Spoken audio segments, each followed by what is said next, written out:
Mesa Política. Análisis, contexto y mirada feminista de la realidad. Comenzamos.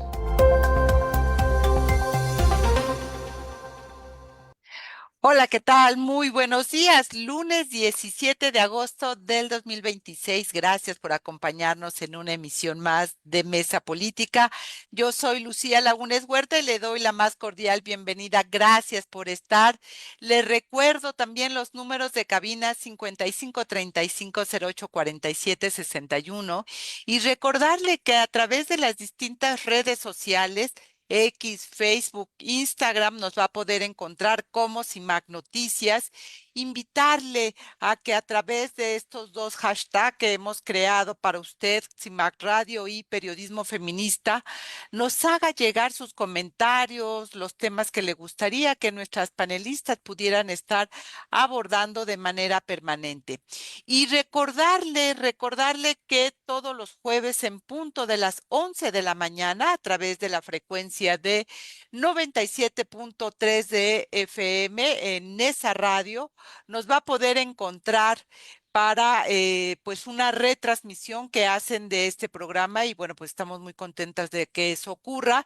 Y en estos momentos, de manera simultánea, tenemos ya el enlace con Radio Monarca en el 106.7 de FM, esta radio que está ubicada en el municipio de Contepec, en el estado de Michoacán de Ocampo, y también en estos momentos ya estamos en el enlace con Radio Joco en el 106.9 de FM, esta radio que está ubicada en el municipio de Jocotitlán, en el Estado de México. Pues son las dos vías a través de las cuales también estas voces, estas reflexiones inteligentes de Imelda Marrufo, de Angélica de la Peña en esta ocasión, y le mandamos un saludo y un abrazo muy grande a Marta Tagle con los mejores deseos para que su hermano pronto esté recuperado. Pues hoy vamos a estar hablando de temas que son muy importantes, muy trascendentes. Ya lo estábamos compartiendo en las distintas redes sociales. Uno tiene que ver con esto que anunció la presidenta Claudia Sheinbaum al inicio de su mandato, diciendo que, bueno, pues sería la base de la política de cuidados, que es estas instancias infantiles. Ustedes se van a acordar, Imelda, Angélica, se acordarán este anuncio que hizo la presidenta, donde arrancó en Chihuahua precisamente Imelda Marrufo estas estancias, estos centros de educación y cuidado infantil, y que hoy pareciera ser que, pues no sabemos cómo van, más bien, ¿no? No sabemos cuánto se ha creado y qué va a pasar con las estancias subrogadas que estaban a cargo de particulares. Imelda, bienvenida. Hola, ¿qué tal, Lucía? Pues bueno, saludándote por supuesto con mucho gusto de este lunes y siempre con el gusto de que andemos por acá. Y Angélica querida, y a Marta a la distancia, un saludo.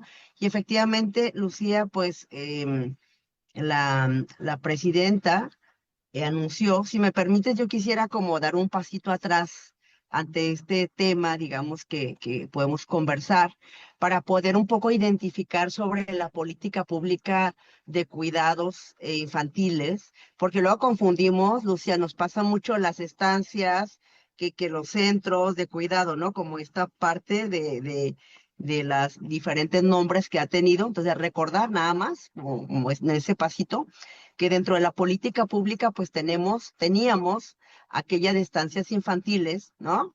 Que era una política pública que recordemos estaba en más de 1,200 municipios, o sea, del país antes del 2019 en las 32 entidades federativas y que eran alrededor de 9,500 estancias infantiles. Esta desaparece en 2019, ¿no?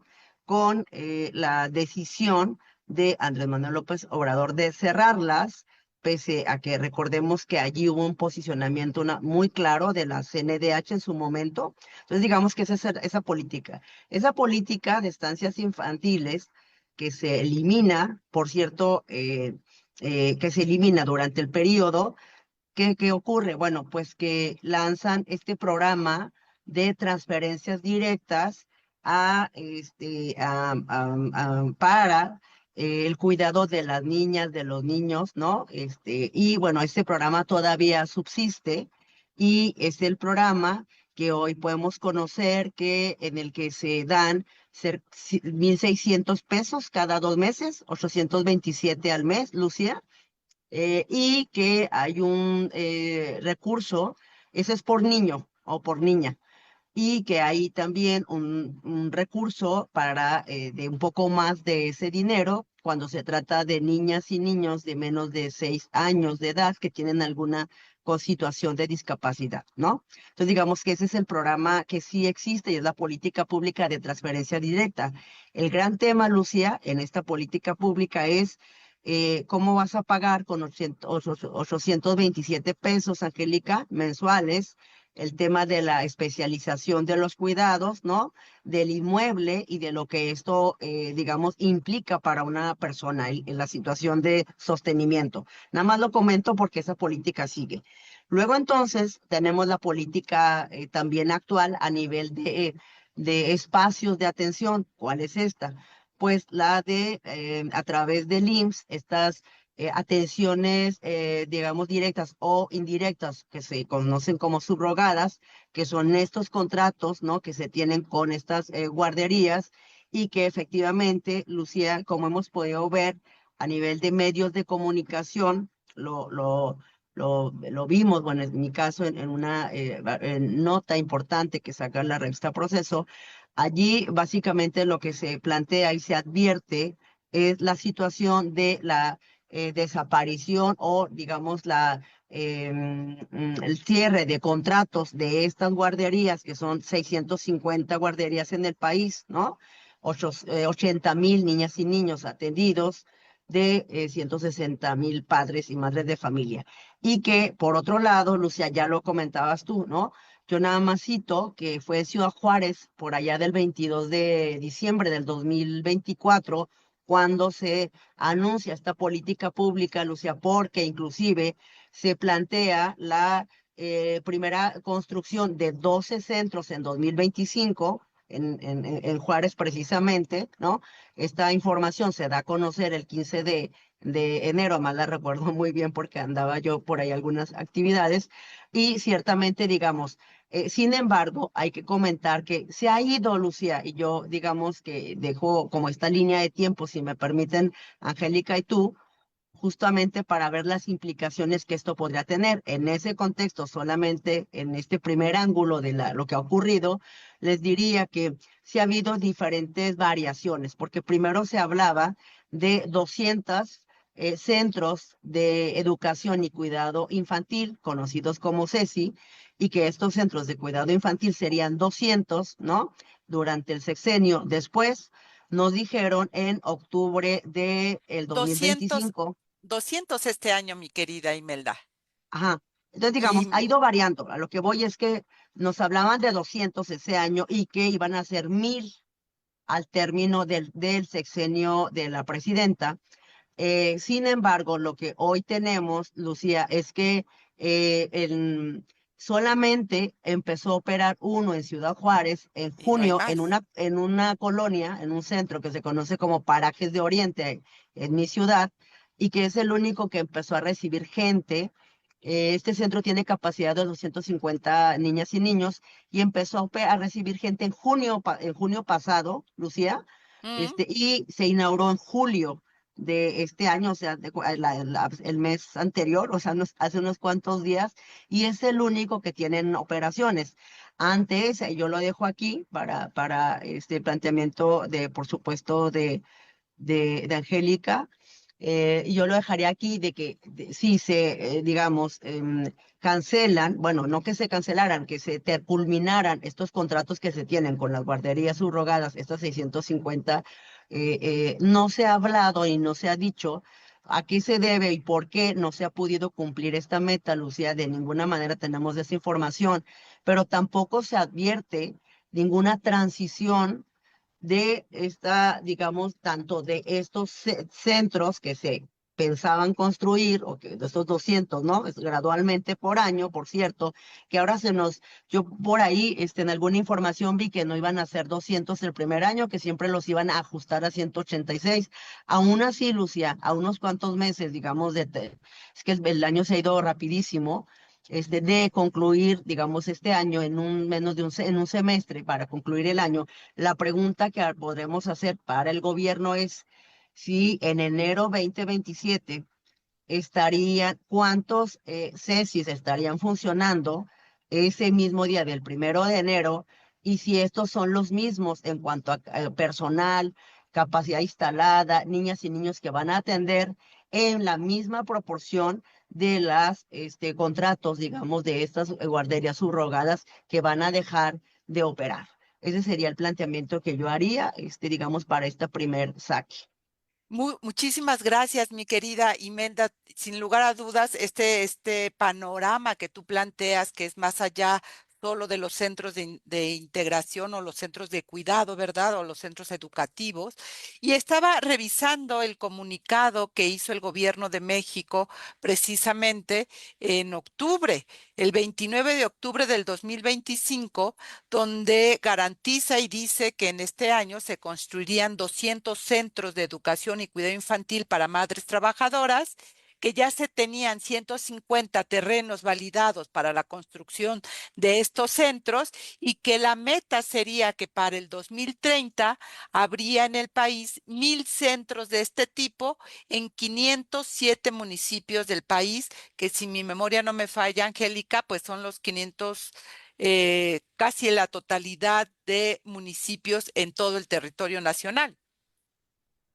Pues sí, el problema que plantea desde su origen nuestra querida compañera Imelda nos recuerda cómo hay un prejuicio respecto de el logro que no es más que de las organizaciones no gubernamentales respecto de la instalación de estos centros, estas estancias infantiles para madres y padres, el 20% recurren padres, cada vez son más los padres que recurren a estos servicios y que no tienen acceso a las estancias infantiles del IMSS y del ISSSTE. Me parece que eso es muy importante destacar. Son de niñas y niños que no están en el marco de la seguridad social oficial y entonces se tiene que recurrir a instancias, en este caso, bajo el método de la subrogación. ¿Por qué digo que hay un prejuicio terrible? Recordémoslo, que sigue prevaleciendo, por eso lo menciono, porque nosotras, todas las organizaciones, siempre estuvimos exigiendo que hubiesen estos centros, estas CENDIs, a que pudieran ser accesibles a quienes no tenían acceso a los derechos desde la seguridad social y que se concretan, por cierto, en el sexenio de Calderón. Cuando llega López Obrador y quita los recursos, el prejuicio de López Obrador contra estas estancias es que eran del neoliberalismo y eran por Calderón, lo cual es una mentira terrible porque el gobierno simplemente atendió la exigencia de años de las organizaciones. Y fueron las organizaciones las que estuvieron insistiendo. Y entonces eliminan este apoyo y dejan al garete a todas estas organizaciones, a todos estos estancias infantiles en todo el país. ¿Sí? Querida Angélica, pues estabas planteando efectivamente este prejuicio que pareciera ser lo que está sosteniendo el querer quitar estas estancias y no mirar la demanda que hicieron la sociedad civil para que se crearan estas estancias infantiles. Sí, porque miren, todas sabemos que la subrogación que se quita y que se da, recuerdo yo la cantidad de 800 pesos directo a las familias para que resolvieran el problema con una gran cantidad de situaciones muy coloquiales, por cierto, de cómo se empezaban a organizar en los barrios, a quién contrataban, y no tenían esta figura. O sea, me parece muy importante destacar que las estancias infantiles que funcionaban eran estancias debidamente formadas. Es decir, tenían un método, tenían una planificación, tenían un avance desde el punto de vista pedagógico, desde cómo fomentar el desarrollo cognitivo a partir de los meses, los años de las niñas y los niños que tenían. Es decir, no era una improvisación. Entonces, a partir de entonces dejan a la improvisación, le dan el dinero a las madres para que a ver cómo le hacen, cómo lo resuelven. Y fueron situaciones muy críticas que todavía no se valora el impacto, insisto, cognoscitivo que tuvieron todas esas niñas y niños a partir de que quitan esas estancias y los dejan al garete. Ahora bien, estamos frente a una exigencia que hoy tratan de concretar, pero de ninguna manera tenemos la posibilidad de poder comparar lo que se logró y que se derogó en aquella época. Porque en primerísimo lugar sigue prevaleciendo el prejuicio político, ¿sí? Es otra vez dar dónde se instalan, ahora que entramos en un año electoral, en unos días más arranca, con septiembre, y entonces, por supuesto que no podemos pecar de ingenuas respecto de que tendrá una connotación politiquera y electorera respecto de los próximos meses que vamos a vivir y la elección del 27. Me parece que ese es el primer problema que no se tuvo en aquella época, ¿sí? Porque en aquella época hubo una discusión muy importante con expertices que, insisto, desde cómo tenían que ser conformadas formalmente esas estancias, no guarderías, sino estancias infantiles, con un concepto más moderno del desarrollo cognitivo y cognoscitivo, las dos cosas. Y ahora, pues no sabes, está politizado. Y el otro asunto es de que no hay manera de que tengamos condiciones de saber lo que sí se sabía desde las organizaciones especializadas, desde estos aspectos que yo menciono, saber efectivamente que esas estancias infantiles que se van a funcionar cumplan el objeto, porque no es de llegar y guardar niños y niñas, sino es empezar a formar desde una edad temprana, a partir de los años, los meses que se tiene justamente, porque es la entrada prácticamente no solamente al kinder, sino también a la primaria. Pero ese es un desastre. Desde ahí comienza el desastre de la educación en México. Y termino diciendo que todo este prejuicio nos lleva a que, por desgracia, una noble, como pudiéramos catalogarla, y una asertiva decisión y una obligación que el Estado tiene que otorgar a las niñas y a los niños desde estas pequeñas edades, pues simplemente está cayendo otra vez estos temas que tienen que ver con estos derechos en la política o en la politiquería. Y eso me parece muy grave porque no cumple el objeto de la promoción, de la exigencia, de la creación de estos centros que no tienen nada que ver con la política, por cierto.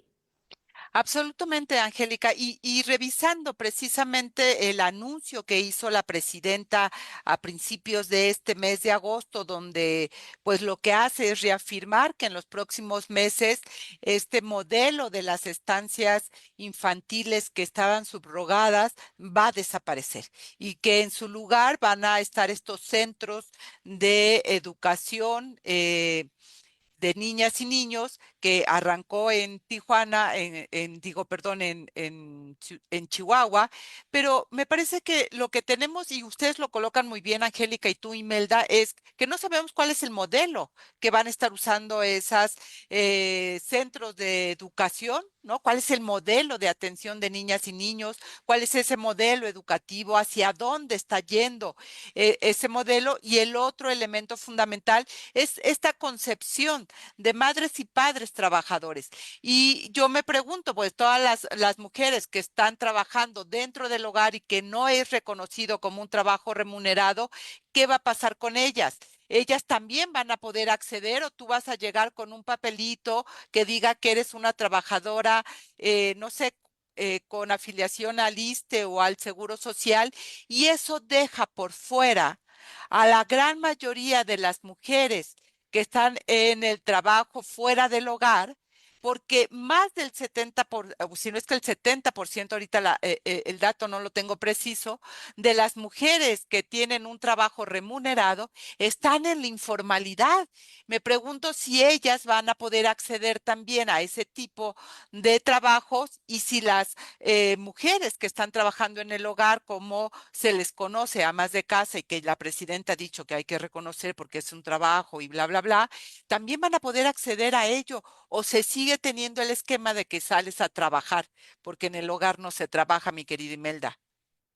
Sí, por supuesto, Lucia. Y fíjate que esta parte que es muy importante, porque el planteamiento que estamos haciendo, bueno, digamos, en cuanto a la situación y las condiciones de las, particularmente en este caso, madres trabajadoras, aunque es cierto que más padres, como señala ya Angélica, acuden a, digamos, los centros, sobre todo de guarderías. Yo me pregunto, Angélica, Lucía, ¿quién cuida a las niñas y a los niños, digamos, desde que dejaron de existir las estancias infantiles, este programa del que hemos comentado, Angélica? Porque si ponderas o, digamos, haces un prorrateo del dinero diario, pensando en que hay 1,650 pesos para bimestrales, para de transferencias directas, estaríamos hablando, Lucía, de 27 pesos diarios, ¿ah? Pensando en 2 meses. Entonces, ¿quién cuida a estos niñas, esos niños con 27 pesos diarios? ¿Dónde están esos niños y esas niñas? Y yo quiero solamente subrayar que en esta mesa hemos hablado de la situación de violencia cometida contra las niñas, niños, las infancias, Angélica, en diversas ocasiones, y que inclusive hemos podido afirmar que, por ejemplo, todo el tema de la violencia sexual contra las niñas y los niños de todas las edades, pero también, por supuesto, desafortunadamente, chiquitos, chiquitas, Angélica, desde 0 a 4 años, situaciones que las podemos podido desafortunadamente registrar, bueno, afortunadamente para el tema de poder documentar, pero que ocurren. Entonces, por eso planteo esta situación o qué se espera, Lucía, como lo señalas, ¿no?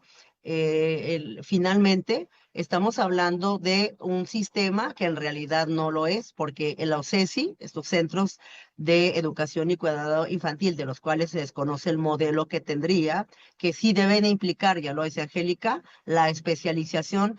Yo no sé, no solo que estén los inmuebles, Lucía, porque el indicador no tiene que ver con los terrenos que dice el comunicado, o cuántos se van a tener, o cuántos predios separados, es cuántos lugares hay disponibles y sobre todo el grado de especialización y de la capacitación del personal que va a atender, Exacto. que va a dar esa atención. De eso es lo que nos deberían estar hablando, que vamos a tener el 1 de enero de 2027. Entonces me parece que es importantísimo, es urgente.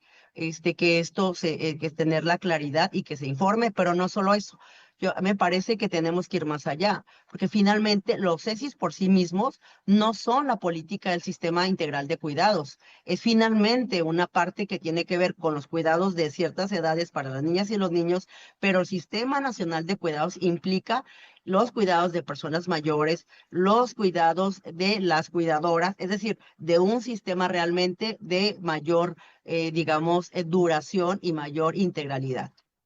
Totalmente, y que no se trata solamente de cuidar, o sea, de que sacas a la persona mayor en una silla de ruedas y la sacas a la calle a que tome el sol, como en muchos lugares vemos.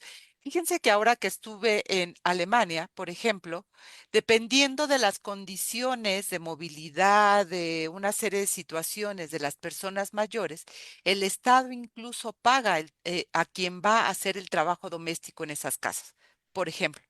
Entonces, tienes derecho, puedes tener derecho a que vayan todos los días a tu casa a hacer, a que vayan al mercado a comprar, a que paguen los servicios, a que realmente resuelvan a todos estos asuntos, que llegue el fisioterapeuta a tu casa porque tienes problemas de movilidad, que llegue la persona psicóloga a tu casa porque a lo mejor no puedes salir. ¿Sí me explico? Están pensando en todo lo que la persona necesita, en términos que vaya el médico a tu casa, te revise, te dé el medicamento, etcétera, porque es más allá le pago a quien va a cuidar a ese niño o a esa niña 800 pesos mensuales y que pague la guardería, porque, o la estancia infantil, ¿no? Me parece que ahí están como los retos también de lo que se cree el sistema de cuidados. Angélica, tenemos 2 minutos para el corte, querida mía. Si quieres hacer una primera reflexión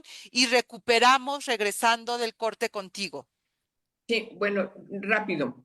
Lo que tú estás mencionando es simplemente es que estamos, en caso de muchos países europeos, frente a un sistema fiscal totalmente distinto, ¿eh? Allá toda la gente paga impuestos. No hay manera de que el gobierno pueda tener estos servicios. Entre ellos, muchos países tienen, por ejemplo, el derecho a la educación es un derecho que otorga el Estado hasta me parece que es muy importante mencionar, pero tiene un sistema fiscal en donde todo el mundo paga impuestos. Entonces, si tú no tienes eso, De y acuerdo. México es un país reprobado, entonces simplemente no puedes aspirar a tener un sistema como el que tienen estos países. Estamos hablando de otra cosa, mariposa. Y dos, simplemente para irnos al corte. Yo creo que hay que rescatar esta reflexión que hace Imelda respecto de la concepción. Cuando estamos hablando en el marco del sistema, ¿sí? De un sistema de cuidados y en el marco de este sistema encuentras a esos centros de educación y cuidado infantil, pues me parece que sí estamos obligados a saber exactamente qué significa ese centro de educación. Cuando, insisto, me parece que lo fundamental cuando se trata de personas pequeñas es el fomento temprano del desarrollo cognitivo y cognoscitivo que solamente lo pueden dar y definir y otorgar quienes son especialistas o quienes se preparan profesionalmente para eso. ¿Qué ha venido sustituyéndose desde el 18-19 que quitaron estos recursos? Pues que las pobres mujeres, y digo pobres, incluso yo lo veo con gente cercana a mí, recurren a la abuela, al abuelo, recurren a la vecina, se los llevan incluso al trabajo. Hay un impacto laboral tremendo a partir de entonces que ya no nos da tiempo ahorita a hablar, pero ese es un tema invisible que tendríamos que tocar porque afecta terriblemente a la vida de las personas. ¿Qué ha hecho el gobierno? El gobierno lo que ha hecho es regalarle dinero a las personas adultas mayores para que tengan también posibilidades de que, yo recibo dinero, entonces a lo mejor puedo recibir a mi nieta, a mi nieto. Yo creo que es un asunto muy complejo, pero definitivamente estamos frente a atrasos muy graves respecto de lo que ya habíamos logrado, que no era un asunto que caracterizara a algún presidente de algún partido político. Insisto, eran propuestas, exigencias que hicimos desde las organizaciones no gubernamentales para que el gobierno se obligara a atenderlas. Y hoy simplemente nos están dando a tole con el dedo. No, totalmente, totalmente. Y cuando salieron estas estancias infantiles, esta propuesta de la presidenta y bueno, de Andrés Manuel primero de quitar las estancias infantiles, como quitar los apoyos económicos a las organizaciones sociales, es parte de los retrocesos que venimos viviendo desde entonces. Y ciertamente estamos hablando, como bien lo señalas, Angélica, de modelos distintos en términos fiscales, totalmente. Yo no sabía, pero en Alemania incluso tener religión implica un impuesto. Hasta eso pagas, ¿no? Por eso hay fundaciones cristianas o anglicanas o etcétera, etcétera, que hoy están apoyando en América Latina desde hace varios años, no solamente reciente. Pero vamos a un corte de estación y regresamos para seguir hablando de este y otro tema que es muy importante, que tiene que ver con la presentación de estas listas de medios y periodistas que supuestamente en este programa propagandístico del gobierno federal que supuestamente ataca al gobierno y lo que eso implica en materias de libertad de expresión. ¿No? Mi querida Angélica, y bueno, pues es lo que hoy tenemos aquí en este México, sin duda los retos, como bien lo señalas tú, Imelda Marrufo, de lo que tendría que ser la base de digamos, de las de la propuesta de la política de cuidados en términos financieros, lo dijimos en varios momentos, era todo un reto en México y preguntábamos de dónde va a salir el dinero, porque el costo, recordarán ustedes dos, de lo que se está planeando era en términos monetarios muy, muy alto y por eso creo que el tema pues se quedó en el olvido y hoy tenemos un poco de parches aquí y allá, mi querida Angélica. Eh, bueno, a ver, y tu pregunta concreta, ¿cuál es, Es, Lucía? ¿cómo ves estos retos, no? Finalmente, ya lo hemos dicho, este sistema del modelo no lo tenemos, no tenemos claridad ni forma de saber cómo se están construyendo, cuál es el personal, cuáles son los perfiles y cuál es la base del modelo de cuidados y qué realmente vamos a tener, porque es un tema que se ha ido olvidando, la ley no sale, ya no se habla del sistema de cuidados, se hizo una recolección de programas y el sistema no está finalmente o no se ve claro. Bueno, recordemos que hay una minuta que tiene el Senado de la República de justamente la creación del Sistema Nacional de Cuidados, que han hecho observaciones respecto de que van a modificar algunos artículos. No se ha logrado, no sabemos cómo va ese proceso. Eso significaría que tiene que regresar a la Cámara de Origen para que desde la Cámara de Origen acepten esas modificaciones y pueda ser aprobada y pueda ser enviada a la Secretaría de Gobernación para su publicación en el Diario Oficial de la Federación y empiece a proceder el cumplimiento de cada uno de los transitorios. En estos transitorios, si no hay algún cambio desde el Senado de la República, en el supuesto de que ya lo estén revisando, pues tiene tiempos muy específicos de cuándo entraría en vigor y qué le correspondería a cada quien para poder resolverlo. Lo que sí se destaca es que le corresponde la dirección de la implementación del sistema a la Secretaría de las Mujeres. Y resulta que la Secretaría de las Mujeres no tiene una ley específica que norme a la propia Secretaría de las Mujeres, que sustituya la ley del Instituto Nacional de las Mujeres, porque ya no existe ese instituto, y entonces, además, todavía no tiene una secretaria al frente de la propia Secretaría. Nos informan que la senadora Laura Castillo va a estar al frente a partir de que pida licencia y eso será seguramente, como han anunciado, a partir del 1 de septiembre. Es decir, tenemos una especie como de demagogia en donde se habla, se dice y solamente queda en buenos deseos, pero no hay ninguna situación formal institucional que te refleje, que te diga que van en serio y que van a atender también este reclamo que tiene muchísimos años. Me parece que cuando hablas de un sistema de cuidados, tú ahorita mencionabas tu experiencia de lo que conoces de Alemania, pues es eso.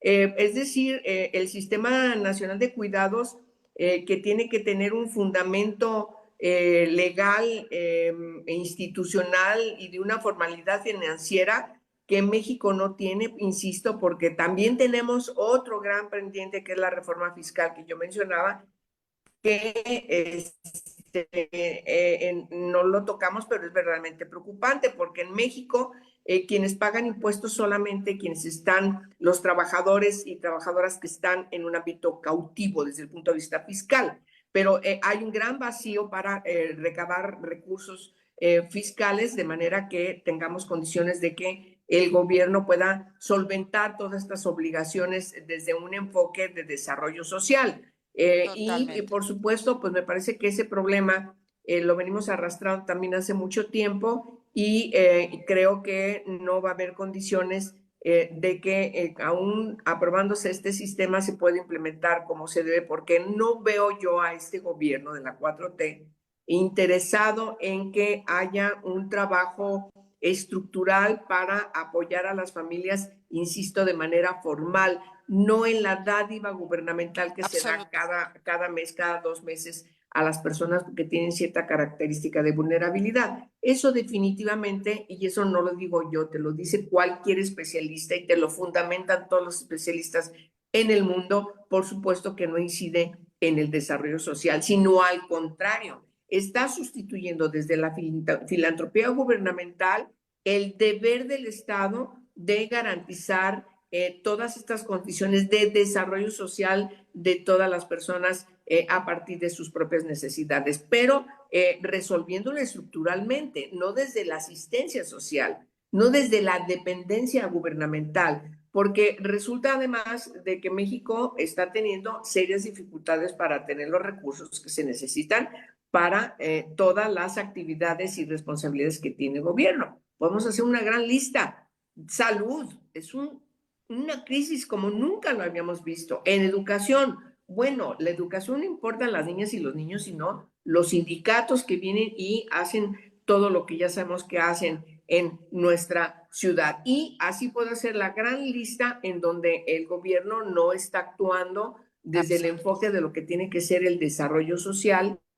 Y pues es un tema muy complejo y yo creo que no va a haber condiciones objetivas de concretar el sistema de cuidados como siempre se ha exigido, querida Lucía. Así están las cosas. Totalmente de acuerdo, mi querida Angélica, totalmente de acuerdo. Por eso era tan importante colocar el tema precisamente porque, hemos dicho, lo has dicho tú, lo has dicho Imelda, lo ha dicho Marta Tagle en su momento, estos anuncios espectaculares que se quedan en anuncios, ¿no? Finalmente se quedan ahí y no van. Y ya que tenemos la palabra contigo, mi querida Angélica, y antes de irnos al corte, pues está el otro gran tema que tiene que ver con las listas que se presentaron y con lo que implica en materia de libertad de expresión, Angélica, querida. Bueno, sí, ese tema es muy importante, lo vamos a tener que abordar muy rápido, pero bueno, yo diría tres cosas, muy rápido, muy breve. En primer lugar, la tergiversación desde el ámbito de administración pública federal de lo que es la Consejería Jurídica de la Presidencia, ¿sí?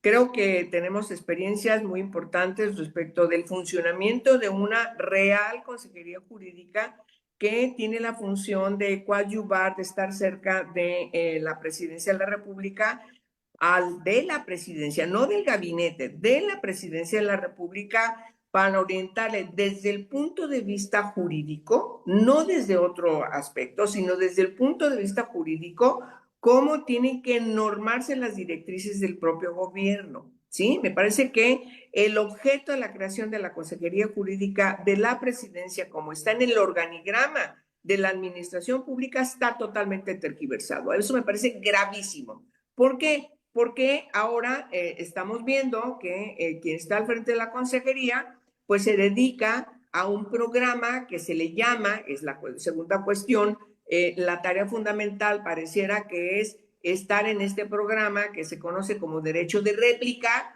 y entonces dices, derecho de réplica es una función de la Consejería Jurídica, o por qué está haciendo eso, por qué se sigue insistiendo desde, llámese como se llame, ahora derecho de réplica, una instancia desde Palacio Nacional que simplemente se dedica a estar criticando y amenazando a la oposición o a la posible oposición o a quienes no tienen nada que ver con la oposición o con el gobierno, que simplemente han estado haciendo su trabajo desde el ámbito periodístico. Mira, si analizamos, y esa es la tercera cuestión que quiero mencionar, si analizamos a quienes están siendo mencionados desde periodistas, medios de comunicación, comentaristas, en esta lista negra terrible que solamente demuestra un ímpetu autoritario muy preocupante, porque lo ligamos con la iniciativa que quieren imponer sobre los derechos de las audiencias. Estamos hablando de un cambio de régimen en nuestra Constitución de facto, querida Lucía, querida Imelda. Me parece que eso hay que decirlo. Entonces es muy grave porque el tránsito de una república, como lo establece la Constitución, a un estado autoritario, como el que ya se refleja ahora con todas estas acciones desde la presidencia de la República, es realmente preocupante.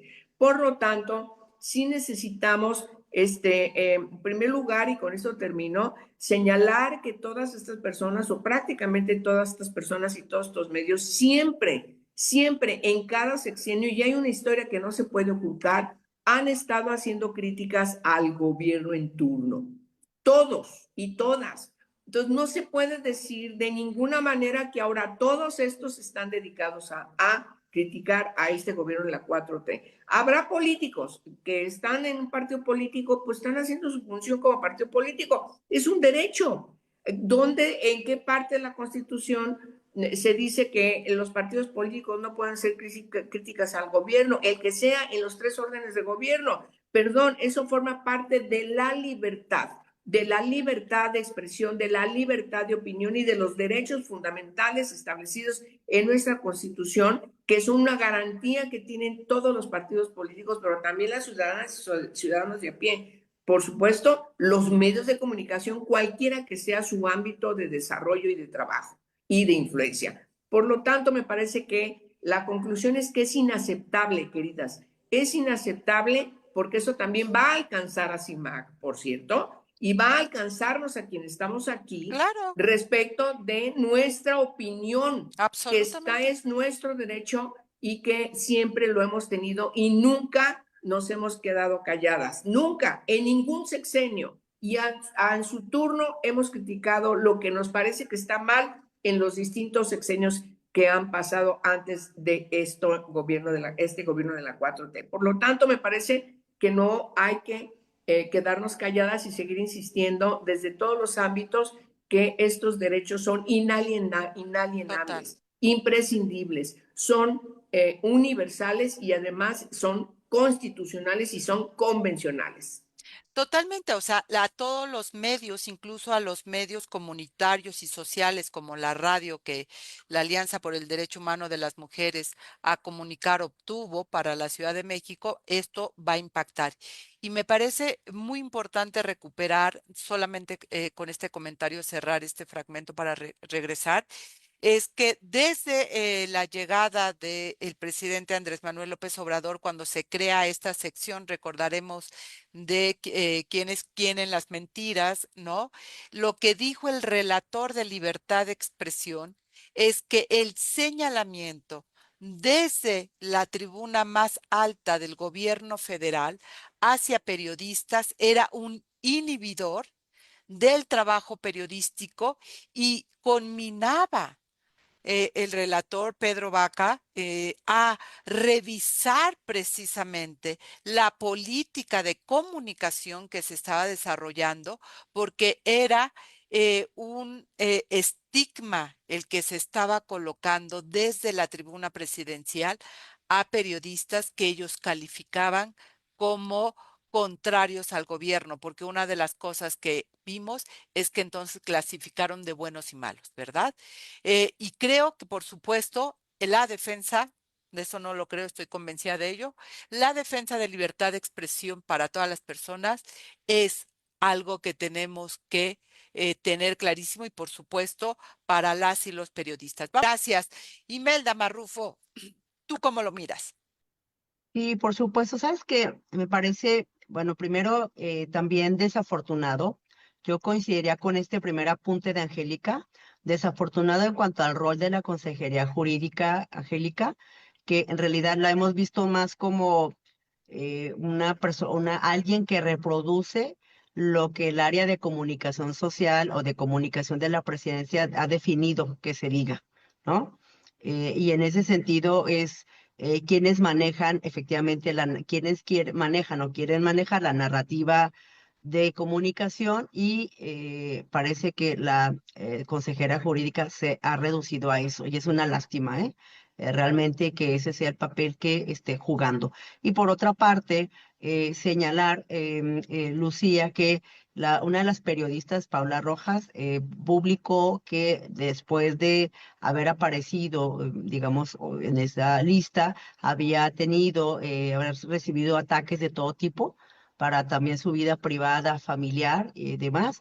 Y la pregunta es si el gobierno, Lucía, digo, esto lo digo sabiendo también la respuesta, pero ¿acaso el gobierno hizo alguna evaluación de riesgos de para presentar esa lista, me pregunto, monitoreó, porque no tienen, si tienen estrategias de inteligencia respecto de lo que comunican, esa sería la pregunta, para poder exhibir también a las mujeres, Lucía, que como sabemos hay otras maneras de agresión también para las mujeres, y si previamente, digamos, se coordinó con el mecanismo de protección federal para poder ver esta situación de la exposición que se podría dar. Recordemos también que un día antes, Lucía, vi una de las informaciones relevantes en donde se daba a conocer que en cerca de 2 meses, Lucía, ya me corregirás tú, pero habían asesinado alrededor de 5 periodistas, y justamente fue, me parece que un día antes o dos el 11 de agosto, en el que se estaba emitiendo esta información, Lucía, de la que tuvimos cuenta, por una parte, y por otra, me parece también de verdad que raya en no sé cómo poderlo, es decir, es un tema de un autoritarismo, ya lo señalaba Angélica, esta posición en la que el Estado mexicano, el gobierno, sobre todo, se quiere colocar como una víctima, ¿no? Cuando efectivamente tú ya señalabas los criterios de la Relatoría de Libertad de Expresión, que sus estándares plantean que debe de tener, digamos, los servidores públicos mayor tolerancia al escrutinio, ¿no? Es un estándar específico y sobre todo a la crítica. Entonces, es el tema de que ahora, cómo es posible que se equivalga a alguien que ejerce crítica como el organizador de las campañas, ¿no? Y también cuál es la metodología que se hace para esta revisión de los medios de comunicación, qué pasa con sus medios afines también, ¿no? Entonces me parece que ese sería el planteamiento en el que a mí también me sigue preocupando, y sobre todo, lo señalaba Angélica, creo que toda esta situación se ha venido generando en el marco de esta, digamos, acotamiento y reducción y prácticamente una eliminación, digamos, disfrazada del derecho a la libertad de expresión, porque efectivamente se está discutiendo esta, digamos, legislación de las audiencias, de la que ya Angélica nos comentaba, y ese es el contexto, Angélica, efectivamente. Tiene que ver con, digamos, normalizar, es decir, a través de las normas jurídicas, acotar la libertad de expresión claramente y emitir, digamos, algún tipo de sanción. Entonces, me parece que ese es el planteamiento. Qué bueno que estamos discutiendo este tema, analizándolo, y solamente subrayo, Lucía, nos faltan muchas periodistas de saber qué ocurrió con sus asesinatos. Son muchas y no las podemos olvidar. Yo, la verdad que cada vez más recuerdo a varias de ellas, le había comentado con ustedes, varios de los casos que aquí se ha planteado. El caso de Rosana Guzmán, me parece que es una situación en donde hay un tema de complicidades y del poder político de las autoridades en todas estas mafias que hay de criminalidad en los estados, en donde finalmente terminan siendo las mafias quienes toman las presidencias municipales, y To- de repente están en el gabinete ya despachando. Totalmente de acuerdo. Y qué importante que hayas colocado el tema, mi querida Imelda Marrufo, del riesgo que implica, porque uno de los elementos que marcó el gobierno del expresidente Andrés Manuel es que el señalamiento en la mañanera se convirtió en un factor de riesgo para las y los periodistas. Las historias de las periodistas que cubrían la mañanera y que fueron evidenciadas y colocadas de maneras brutales y mexicanas y extranjeras. Solo recordemos el caso de la corresponsal del New York Times, a quienes el presidente tuvo ese descaro, esa violencia, porque era violencia, de colocar su número telefónico en pantalla, donde millones de personas vieron, tomaron el teléfono y la amenazaban directamente. Y las periodistas, y Simaca ha reportado mucho eso en sus informes de libertad de expresión, señalan cómo después en la calle esa violencia que pueden recibir en correos electrónicos, en chat, en mensajes, en las redes sociales, en la calle se concreta Ese es el riesgo y te puedo asegurar que no hay ningún contacto con el mecanismo de protección, porque lo que hemos visto desde que llegó el gobierno de Morena es el debilitamiento de la única instancia de protección que logramos la sociedad civil para las y los periodistas. Y perdón que tome el tema también porque pues es un tema que por supuesto toca fibras sensibles de este lado. Angélica de la Peña. Sí, ya nada más para concluir nuestro programa, me parece que, insisto yo, con mucha preocupación de que todas estas acciones que están distinguiendo a la 4T nos están llevando a un nuevo régimen de gobierno. Me parece que ese es el asunto. Y toda la estabilidad que se había empezado gradualmente a lograr al dejar a este prismo autoritario, prepotente, dictatorial. Recordemos esta frase de Vargas Llosa cuando se refería a el prismo.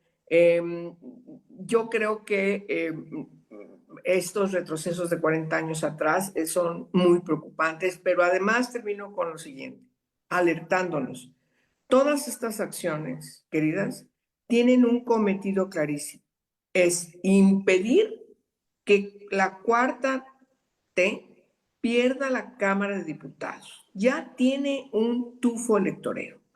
Y hoy enfrentaremos en unos días más ya el inicio de la campaña del año que entra, donde habremos de votar por una nueva Cámara Federal de Diputados y Diputadas que hoy tiene una mayoría calificada, la 4T. De manera que todo esto que está pasando es para evitar perder esa mayoría que les va a impedir en lo concreto seguir endilgándonos reformas constitucionales que están trastocando, insisto, la definición de nuestra república, de nuestra nación, que ha ido avanzando en su constitución para garantizar una democracia efectiva e instituciones sólidas e independientes que se dediquen a la atención que fundamenta su origen,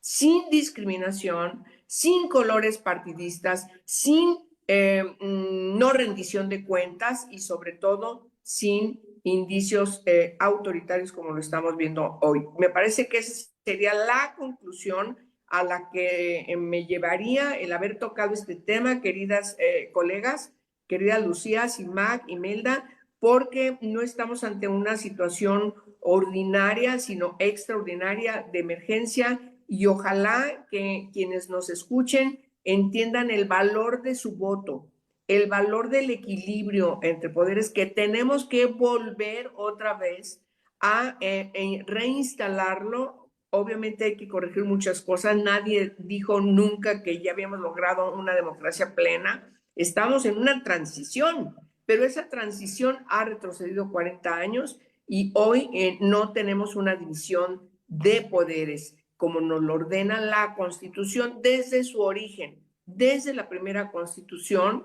México se distinguió por escuchar el liberalismo de la época.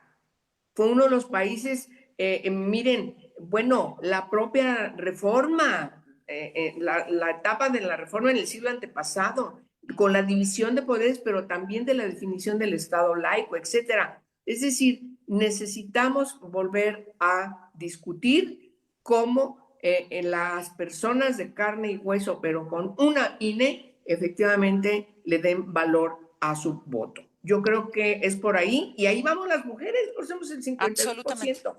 Absolutamente. Y cerraría esta mañana con afirmando que la restricción a la libertad de expresión es un indicador de gobiernos autoritarios. Claro. Y la falta de acceso a la información, que en Alemania está la discusión de libertad de expresión y acceso a la información, porque ¿qué creen? Quieren cerrar el instituto digamos, el símil del Instituto de Transparencia y Acceso a la Información que en México se cerró. y que es, pues eso, que la sociedad deje de tener la posibilidad de saber. Y eso ha sido muy importante para las mujeres, en términos, para las mujeres mexicanas en materia de derechos humanos. Y con esto cerraría. Cuando se creó la ley, la primera ley de acceso a la información, las organizaciones feministas hicieron una solicitud de información que dio a conocer precisamente cómo se estaba financiando a la derecha y en concreto a este grupúsculo Provida, que le dieron 30 millones a Serrano Limón, que se gastó el dinero en otras cosas, incluso en plumas Mont Blanc, y lo que hoy perdimos es de ese tamaño. Y gracias a eso, las organizaciones feministas pudieron hacer una gran tarea para poder cambiar la ley. Así que eso es lo que perdimos y creo que es muy grave hoy lo que se está colocando, porque yo también creo que esto tiene que ver con tintos electorales y eso es absolutamente peligroso. Angélica de la Peña y Melda Marrufo, muchísimas gracias, dos queridas, por estar esta mañana aquí. A la queridísima Marta Tagle también un abrazo muy fuerte y nuestros mejores deseos. La producción, se nos va el programa siempre rapidísimo, la producción de este programa corrió a cargo de Yasmín Hernández. Yo soy Lucía Lagunes Huerta. Nos escuchamos, nos vemos el próximo lunes en punto de las 10 de la mañana aquí en CIMAC Noticias, en esta radio feminista que tenemos hoy y esperemos que muy pronto ya en la Alianza por el Derecho Humano de las Mujeres a Comunicar y en la radio abierta. Les recuerdo que la retransmisión de este programa la pueden escuchar a las 11 de la mañana en la frecuencia del 97.3 de FM en esa radio y gracias a Radio Monarca 106.7 de FM en Michoacán y gracias a Radio Joco en el 106.9 del Estado de México. El próximo lunes aquí estaremos en Mesa Política. Tenga excelente semana. Esto fue Mesa Política. Gracias por escuchar. Hasta la próxima.